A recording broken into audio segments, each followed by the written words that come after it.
उस जनपद की सबसे ऊंची बिल्डिंग अगर किसी की होगी तो पुलिस कार्मिकों के बैरक की होगी। 2019 तक मात्र 250 रुपये आपको मिलता था। कितना मिलता था? 250 मिलता था ना। आरोप प्रत्यारोप वही लोग करते हैं जिनको जब मौका मिलता है, जब कर नहीं पाते हैं। आज उत्तर प्रदेश बीमारू राज्य नहीं है, भारत की अर्थव्यवस्था का एक ग्रोथ इंजन बनकर के उभरा है। ये लुटवाते थे, लूटते थे, प्रदेश का पैसा विदेशों में जमा करवाते थे। गोरखपुर की धरती से मुख्यमंत्री योगी आदित्यनाथ ने एक तरफ पीआरडी जवानों के लिए सौगातों का पिटारा खोला तो दूसरी तरफ विपक्ष पर भी जमकर निशाना साधा। योगी ने कहा, जिन लोगों को सत्ता में रहते हुए काम करने का मौका मिला वे परिणाम नहीं दे पाए और अब जब बदलाव दिख रहा है तो उन्हें सबसे ज्यादा परेशानी हो रही है।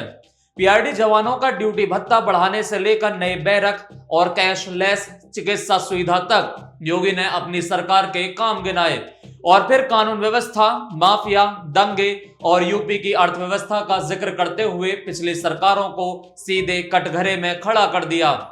पहले बात जवानों की और फिर सियासत की। मुख्यमंत्री योगी आदित्यनाथ ने कहा कि अच्छी सरकारें आती हैं तो अच्छे दिन किसी एक वर्ग के नहीं बल्कि हर तबके के लिए लेकर आती है।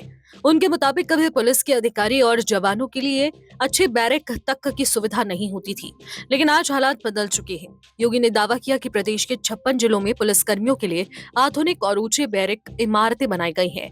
अब यही बदलाव प्रांतीय रक्षक दल तक पहुंचाने की तैयारी है। अच्छी सरकारें आती हैं तो सबके अच्छे दिन भी लाती है। पहले पुलिस के अधिकारियों और जवानों के लिए भी अच्छी बैरक की सुविधा नहीं हुआ करती थी। और अगर आप आज के दिन पर देखेंगे तो प्रदेश के अंदर 56 जनपद ऐसे हैं जिन जनपदों में उस जनपद की सबसे ऊंची बिल्डिंग अगर किसी की होगी तो पुलिस कार्मिकों के बैरक की होगी। लखनऊ में पीआरडी जवानों के लिए हाई राइज बैरक, बेहतर अवस्थापना सुविधाएं और साथ ही कैशलेस चिकित्सा योजना। मुख्यमंत्री ने कहा कि अगर एक पीआरडी जवान के परिवार में औसतन 5 सदस्य भी माने जाएं, तो इसी योजना का लाभ करीब 1,55,000 से 56,000 से ज्यादा लोगों तक पहुंच सकता है। यानी सरकार की नजर सिर्फ जवानों पर नहीं बल्कि पूरे परिवार पर भी है। यहीं से योगी ने पीआरडी जवानों के ड्यूटी भत्ते का हिसाब भी गिना दिया। 2019 तक 250 रुपए प्रतिदिन, 2019 375 रुपए, 2022 395 रुपए, 2025 500 रुपए और अब 600 रुपए प्रतिदिन। पीआरडी के जवानों के लिए, स्वयंसेवकों के लिए जो उनका मानदेय हुआ करता था, यानी जो ड्यूटी भत्ता होता था, याद करिए 2019 तक मात्र 250 रुपये आपको मिलता था। कितना मिलता था? 250 मिलता था ना। मैं सच बोल रहा हूं ना। 19 में मैंने ही उस समय इसको बढ़ा करके 375 किया था। फिर 22 में इसको बढ़ा करके 395 किया था ना, याद है ना। और फिर 25 में इसको बढ़ा करके 395 से बढ़ा करके 500 रुपया किया था ना। ये प्रतिदिन का भत्ता है आपका, और अब हम इसको 600 रुपया करने जा रहे हैं। योगी ने कहा, कभी पीआरडी जवानों को ड्यूटी तक नहीं मिलती थी, लेकिन आज हालात ये हैं कि कई जगह जवान कम पड़ जाते हैं। ट्रैफिक व्यवस्था हो, मेट्रो की सुरक्षा, एयरपोर्ट हो, सरकारी कार्यालय हो, औद्योगिक सुरक्षा हो या दूसरे संस्थान। मुख्यमंत्री ने पीआरडी जवानों की भूमिका बढ़ाने की बात कही। योगी का संदेश साफ था, काम मिलेगा, जिम्मेदारी मिलेगी, ट्रेनिंग होगी और उसके साथ सम्मान और सुविधाएं भी बढ़ेंगी। लेकिन इसके बाद भाषण का रुख सीधे विपक्ष की तरफ मुड़ गया। सीएम योगी बोले, आरोप प्रत्यारोप वही लोग करते हैं जिन्हें मौका मिला, लेकिन वो काम नहीं कर पाए।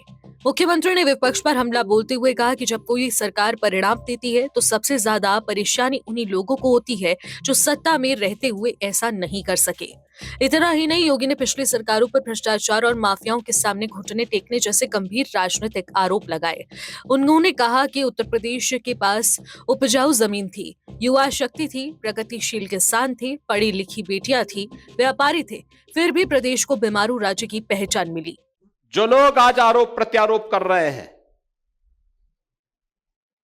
आरोप प्रत्यारोप वही लोग करते हैं जिनको जब मौका मिलता है, जब कर नहीं पाते हैं, और दूसरा जब कोई व्यक्ति परिणाम दे देता है तो उनको सबसे ज्यादा बुरा लगता है कि हम कर नहीं पाए, ये कैसे कर दिए। और उनकी परेशानी वही है, वही उनकी परेशानी है। वे कर नहीं सकते थे, अक्षम थे, भ्रष्ट थे, माफिया के सामने घुटने टेकते थे। प्रदेश में हर प्रकार के माफिया को प्रश्रय देकर के उत्तर प्रदेश जैसा समृद्ध राज्य को उन्होंने बीमारू राज्य बना दिया। और फिर कानून व्यवस्था पर योगी ने अपनी सबसे तीखी लाइन बोली। उन्होंने पिछली सरकारों पर आरोप लगाते हुए कहा कि कभी प्रदेश में दंगे होते थे, बिजली गायब रहती थी, सड़कें खराब थी और माफियाओं का दबदबा था। मुख्यमंत्री के मुताबिक आज तस्वीर बदल चुकी है, सड़क अच्छी है, बिजली आती है, माफिया गायब है, दंगे गायब हैं। योगी ने दावा किया कि उनकी सरकार ने कानून व्यवस्था को ऐसा बदला कि दंगाई और माफिया प्रदेश की पहचान नहीं रहे। योगी का विपक्ष पर वार, माफिया गायब, दंगे गायब, यूपी अब बीमारू नहीं, भारत का ग्रोथ इंजन। इसके बाद मुख्यमंत्री ने अर्थव्यवस्था के आंकड़ों के जरिए विपक्ष को घेरने की कोशिश की। योगी ने अपने संबोधन में दावा किया कि उत्तर प्रदेश की अर्थव्यवस्था करीब 12 लाख करोड़ रुपए से बढ़कर 36 लाख करोड़ रुपए तक पहुंच चुकी है। उन्होंने प्रति व्यक्ति आय करीब 43,000 रुपए से बढ़कर 1,20,000 रुपए होने की बात कही। वहीं सालाना बजट को लेकर उन्होंने कहा कि जो बजट कभी लगभग 3 लाख करोड़ रुपए था, अब वो 9,70,000 करोड़ रुपए तक पहुंच चुका है। योगी ने इन आंकड़ों को प्रगति के मानक बताते हुए कहा कि आज उत्तर प्रदेश बीमारू राज्य नहीं बल्कि भारत की अर्थव्यवस्था का ग्रोथ इंजन बनकर उभरा है। आज उत्तर प्रदेश बीमारू राज्य नहीं है, भारत की अर्थव्यवस्था का एक ग्रोथ इंजन बनकर के उभरा है। हमने 9 वर्ष में उत्तर प्रदेश की अर्थव्यवस्था को 3 गुना किया है। कुल 12 लाख करोड़ रुपए उत्तर प्रदेश की अर्थव्यवस्था की थी, आज वह है 36 लाख करोड़ रुपए की। 43,000 थी यहां प्रति व्यक्ति आए, आज वह 1,20,000, आज 1,20,000 है। यहां का जो सालाना बजट था वह 3 लाख करोड़ का था, आज हम वह 9,70,000 पहुंच गया है। यह है प्रोग्रेस, यह है प्रगति के मानक। लेकिन योगी यही नहीं रुके। उन्होंने विपक्षी नेताओं पर धन की कथित लूट और विदेश में पैसे जमा करने जैसे आरोप भी लगाए। अपने भाषण में मुख्यमंत्री ने दुबई का जिक्र करते हुए तीखा राजनीतिक तंज कसा और कहा कि अवैध कमाई करने वालों को आखिरकार उनका परिणाम भुगतना ही पड़ता है। ये आरोप मुख्यमंत्री के राजनीतिक भाषण का हिस्सा थे और इसी के जरिए योगी ने अपनी सरकार के काम और विपक्ष के पुराने शासन के बीच सीधा फर्क दिखाने की कोशिश की। ये लुटवाते थे, लूटते थे, प्रदेश का पैसा विदेशों में जमा करवाते थे, अपने बाल बच्चों के लिए, आने वाली कई पीढ़ियों के लिए इतना पैसा इन्होंने संचित करके रखा हुआ है, इनको लगता है कोई खतरा आएगा ये भाग जाएंगे।